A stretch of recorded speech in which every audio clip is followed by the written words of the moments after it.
right, sounds good. Thank you, Sarah. Now, have you ever wondered where wind comes from or what causes it? KIMT News 3 Storm Team 3 meteorologist Hunter Donahoe has the answer for you in a new segment called Ask Away.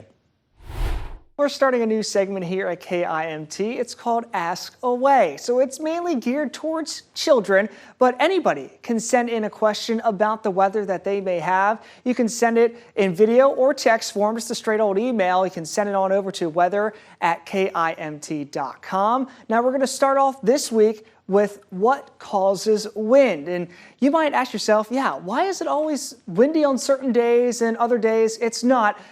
It's all down to the science of meteorology and air pressure. So on a typical, sunny day, air pressure is generally high. That's why we have high pressure, and that's a big system that really doesn't cause any weather because it has sinking motion and it's relatively okay. So the air pressure is always trying to reach a state of equilibrium. That's what the atmosphere is always trying to do. Equilibrium meaning equal. It's always trying to be relaxed. You don't have to worry about anything. Now, as we go throughout, the tossing and turning of our weather patterns, that's when we start to see those stronger winds start to come up. So generally, if we have weak systems, weak high pressure, weak low pressure, we have weak winds. Now, you notice these lines all around these weather systems. They're called isobars. They're lines of equal air pressure. Now, as these lines kind of tighten up and get closer and closer together, that's when we notice stronger systems. So strong high pressure there, strong low pressure there.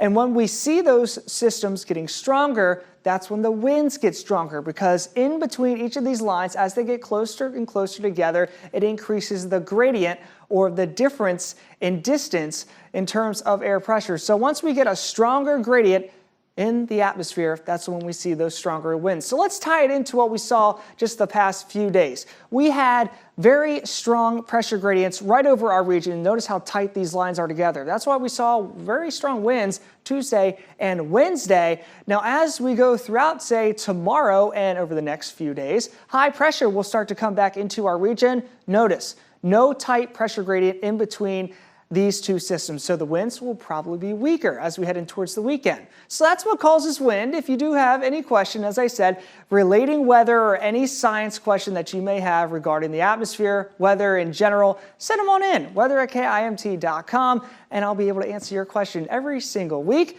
and hopefully you'll be able to enjoy these answers.